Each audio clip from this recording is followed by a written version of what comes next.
"You're not going blind, sir. Your wife is poisoning your food." That's what a ragged little street girl whispered to Harold Pierce on a quiet morning walk through the town park. And in that instant, the world under Harold's dark sunglasses cracked wide open.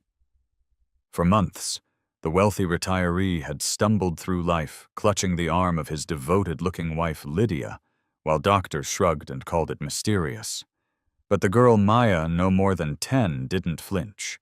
Her eyes held a truth too heavy for a child. That night, Harold sat at their polished dining table and listened to Lydia's cheerful voice as she slid his special recovery smoothie across the wood. Same bitter edge, same gentle insistence. "Drink it, honey. You need it." Harold smiled, lifted the glass, and later poured half into a houseplant when Lydia turned away. By sunrise, something terrifying happened. His vision sharpened just enough to read the clock clearly for the first time in weeks. So Harold started watching. He watched Lydia's hands, her timing, her panic whenever he seemed stronger. Then Maya appeared again, slipping closer when Lydia stepped away. "She goes to a pharmacy across town," Maya murmured. "Cash only.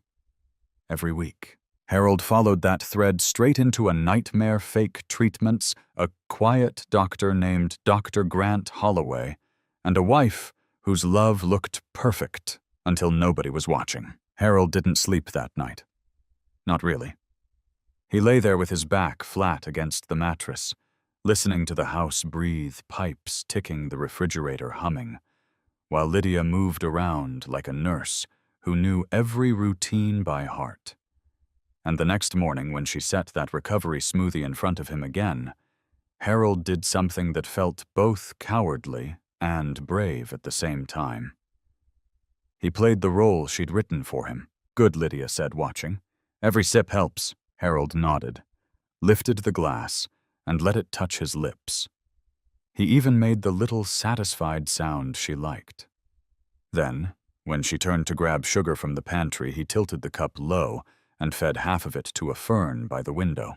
No applause, no thunder, just a quiet decision. And then, the impossible. That night, Harold caught the red numbers on the bedside clock without squinting. Clear. Sharp. Like someone had wiped fog off a windshield. By morning, his head felt lighter, his thoughts less tangled. The mystery didn't feel like a mystery anymore. It felt like a trap. So he started testing the cage. At breakfast, he finished everything while sliding bites into a napkin.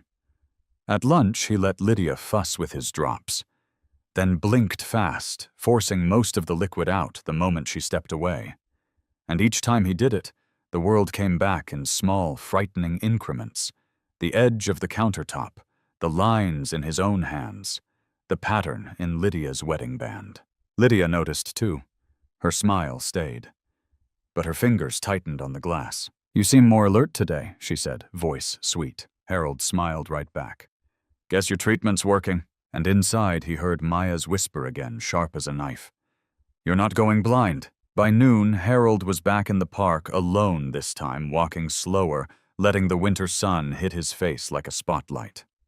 And right on cue, Maya appeared from behind the playground fence, that faded purple hoodie hanging off her small shoulders. Up close, Harold noticed what he'd missed before her hair was clean and neatly tied back, her sneakers worn, but not falling apart. She wasn't just a street kid. She was a kid surviving. "You came," she said, like she'd been counting minutes. Harold lowered his voice. "How do you know about my food?" Maya's eyes flicked toward the path Lydia usually took. "Because I watch. People think kids are invisible." She swallowed, then pointed with her chin. "Your wife goes to a pharmacy across town. Not the one near your house. Every week. Always pays cash. Like she doesn't want a record." Harold felt his stomach tighten. "You followed her." "I didn't have to," Maya whispered. "I sit here. I see who comes and goes. I see what people try to hide." He tried to dismiss it, tried to tell himself it was coincidence until she added softer this time. My dad started losing his vision once. My mom said it was medicine. She said it was helping. Maya's voice cracked just a little. It wasn't. She wanted insurance money, and nobody believed a kid when I tried to warn them. Harold's throat went dry. The air suddenly felt colder. Maya leaned in, fierce and steady. Don't wait until it's too late, mister. Go where she buys it. Ask questions. Don't let her keep writing the story. Harold stared at the pond, the sunlight trembling on the water, and made a decision he'd been avoiding. Tomorrow he wouldn't play blind. Tomorrow he'd go hunting for the truth. The next morning, Harold didn't tell Lydia a thing. He slipped on his coat, left his sunglasses on for show, and drove hands tight on the wheel clear across town to the little pharmacy Maya had described. It sat wedged between a laundromat and a payday loan place, the kind of storefront you'd never notice unless you were trying not to be noticed. Inside, a bell chimed. The air smelled like rubbing alcohol and old cardboard. Behind the counter, an older pharmacist with silver hair glanced up, then stiffened when Harold said quietly, I need to ask about purchases made under my name. My wife, Lydia Pierce. The man's eyes darted away. Sir, I can't discuss prescriptions unless you're the patient. Harold pulled off his sunglasses.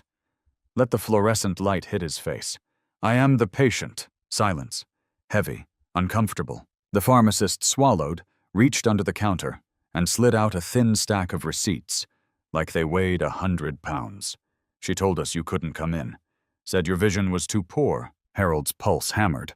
What did she buy? The pharmacist lowered his voice. Special eye drops. Not for healing, for irritation. Temporary damage. The kind that makes your eyes burn blur water. She said it was an alternative treatment.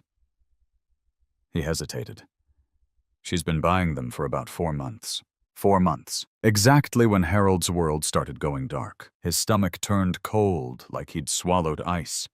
He thanked the man, because that's what polite people do, even when their marriage is collapsing, and walked back out into the sunlight, blinking hard. Now he knew.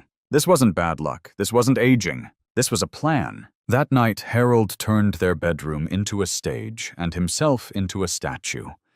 He went to bed early, let Lydia tuck the blankets like she was the most caring wife in the world, and even gave her the weak little smile she expected. Long day, he murmured. I'm wiped. Lydia leaned in, kissed his forehead, and whispered, Rest. Tomorrow we keep fighting. Her voice was honey. Her hands were ice. Harold waited. Minutes crawled. The house settled. And right around 11 p.m., he heard the soft creak of the floorboard near the dresser, the careful drag of slippers that didn't want to be heard. Through half-closed lids, he watched Lydia sit up, check his breathing, then slip out of the room like a thief who knew the alarm codes. A glow bloomed under the bedroom door. Harold's heart pounded so hard it felt loud enough to betray him. He eased his eyes open just a fraction and saw her on the balcony phone pressed to her ear, back turned.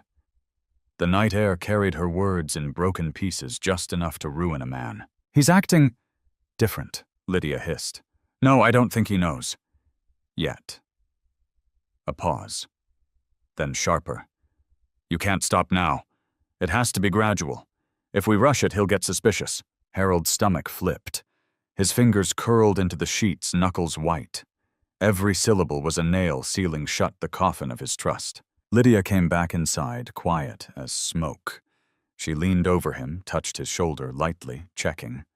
Testing. Harold forced his breath to stay slow, his face slack, his body obedient. Because now it wasn't a fear anymore. It was confirmation. The next move had to be clean. Simple. Something Lydia wouldn't see coming. At dinner, Harold cleared his throat like he was announcing a quarterly report.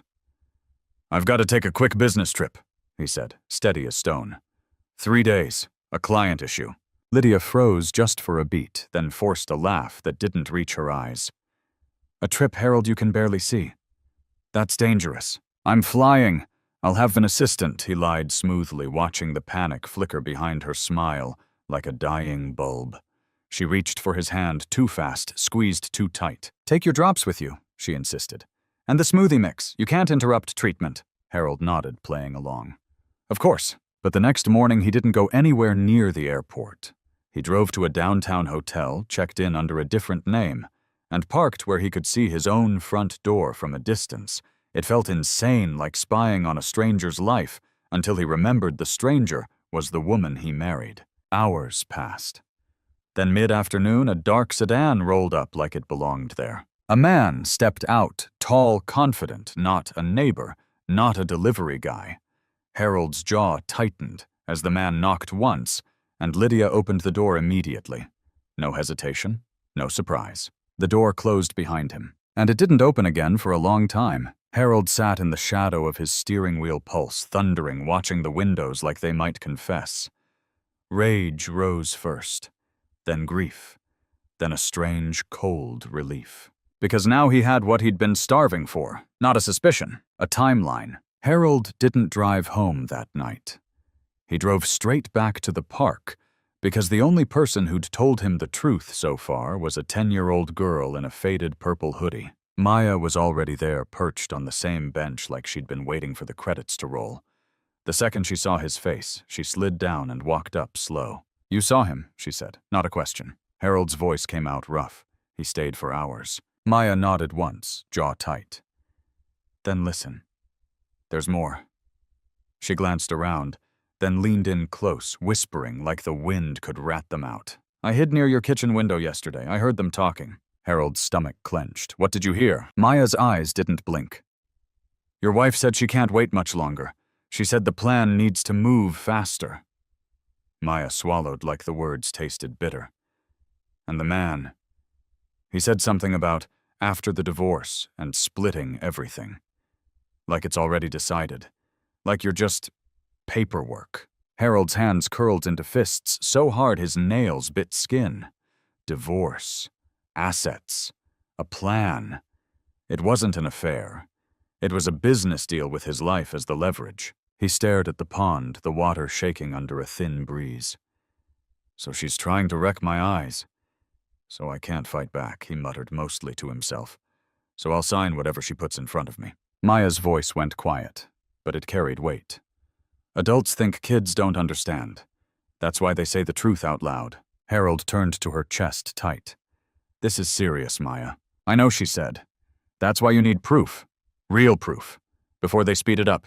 And right then Harold realized something worse than betrayal. He wasn't just being fooled. He was being timed. Harold didn't confront Lydia that night, not yet. He drove back home like a man returning to a crime scene, rehearsing every breath, every blink, every word. The house smelled like lemon cleaner and pretend normal. Lydia was in the kitchen, humming softly, moving with that rehearsed tenderness spoon, clinking against a glass blender, whirring like a lullaby. "There you are," she chirped, turning with a warm smile. "I made your favorite smoothie, the one that's been helping." Harold watched her hands. How easily they worked. How confidently she stirred. How calm she looked for someone who was allegedly terrified for her husband's health. He forced a smile. "You're always taking such good care of me." Lydia's eyes softened too fast, too polished. "Of course I am. That's what love does." Harold accepted the glass. The bitterness hit his nose before it hit his tongue.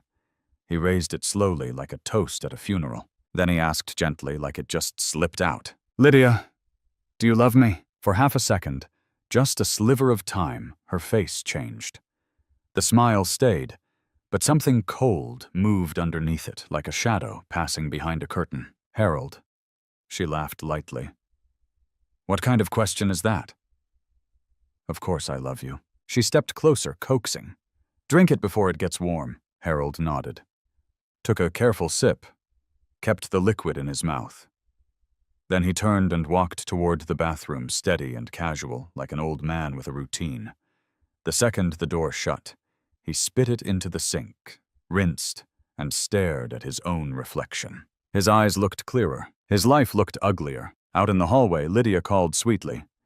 "Everything okay in there?" Harold wiped his mouth, opened the door, and put his mask back on. "Just fine," he said. And inside, a new truth settled in like steel. The woman in his kitchen wasn't trying to heal him. She was trying to finish him. 2 days later, the perfect wife act finally shattered. Harold stayed hidden in that downtown hotel, while his investigator, Caleb Stone, a quiet man with tired eyes, handed the police a folder thick with photos, receipts, and pharmacy records. Lydia didn't know she was already boxed in. She just felt her control slipping. And panic makes people reckless. By late afternoon, Caleb called. "They're running." Harold's breath caught. Lydia and Dr. Grant Holloway," Caleb said. "They just hit the highway. State troopers are moving." Harold didn't move for a long second.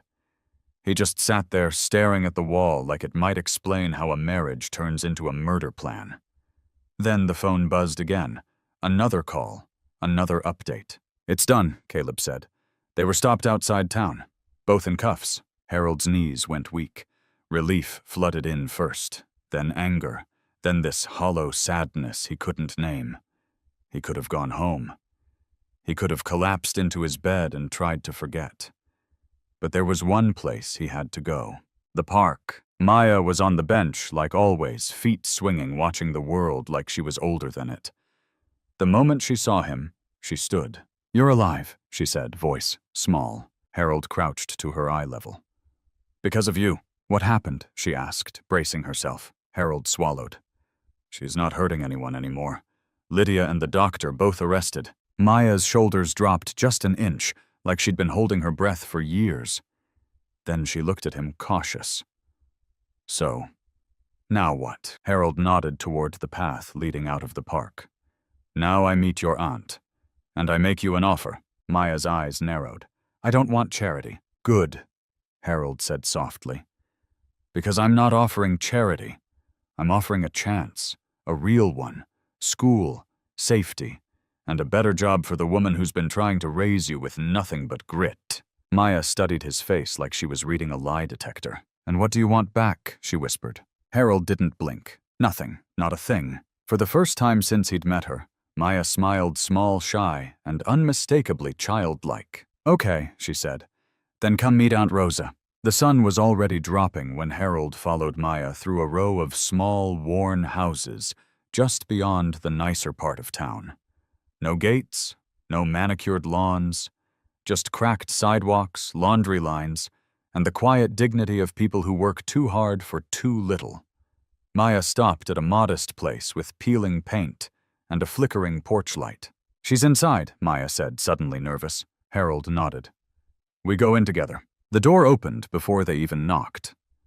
Aunt Rosa Alvarez stood there early, 40s, hair pulled back tight, hands rough from cleaning jobs, eyes sharp from a lifetime of being disappointed by promises. The moment she saw Harold's pressed coat and calm posture, her body stiffened. "Maya," she snapped. "Who is this?" Maya stepped forward. "His name is Harold. He was the man I told you about." Rosa's gaze cut to Harold like a blade. "If you're here to buy a child's trust with money, turn around." Harold didn't flinch. He held his hands open, empty. "Ma'am, I'm here because your niece saved my life." Rosa's eyebrows lifted, skeptical. "Saved your life, how?" Harold spoke slowly, choosing every word like it mattered. "My wife was making me sick, blurring my vision." Maya noticed. "She warned me. She was right. My wife and the doctor helping her were arrested." He paused. "I have proof. An investigator. Pharmacy records. Everything." Rosa's eyes flicked to Maya, pride and fear wrestling in her expression. "Maya, is this true?" Maya nodded once. "I saw it, Aunt Rosa. I didn't want him to end up like my dad." The room went quiet. You could hear the hum of an old fan. Rosa finally looked back at Harold. "So what do you want?" Harold swallowed. "Nothing from her. Nothing from you. I want to offer 2 things: a full scholarship for Maya at a good school, and a steady, better-paying job for you at my company, benefits included. Not charity. Opportunity." Rosa held his stare for a long time. Then she said, firm as steel, "If I smell even one hidden intention, we walk away. And Maya stays with me. Always. Harold nodded. Agreed, every word. Within weeks, the house Harold once feared became a place that finally felt safe again. The legal mess kept moving: court dates, statements, documents. But something quieter was happening in the background. Real life was rebuilding. Maya walked into her new school with a borrowed backpack and her chin up like she was daring the world to underestimate her again. Rosa Alvarez showed up to Harold's company on her first day as a supervisor, nervous, but determined, hands still rough from years of scrubbing other people's floors, now signing her own paperwork for health benefits and a steady paycheck. And Harold, the man who once hid behind sunglasses and silence, started showing up in the daylight. He volunteered. He listened. He stopped measuring life by comfort and started measuring it by truth. Because here's the part nobody expects: the story didn't end when the villains were arrested. It ended when Harold chose not to harden, when he chose to turn a near tragedy into a bridge for someone else. Maya didn't just save his eyesight, she pulled him back into his humanity. Sometimes the most important warning won't come from a doctor, a lawyer, or a professional. Sometimes it comes from someone the world ignores: an older neighbor, a quiet cashier, a child who's been forced to grow up too fast. The lesson is simple and brutal: pay attention. Not just to what people say, but to what they do when they think nobody's watching. And when truth shows up, no matter how inconvenient, have the courage to act on it. If this story hit something in you, tell me in the comments. Have you ever ignored a red flag and later wished you hadn't? And what do you think is harder, forgiving or starting over? Before you go, hit like, subscribe, and share where you're watching from. Your support keeps these stories coming, and you never know which one might save someone's life.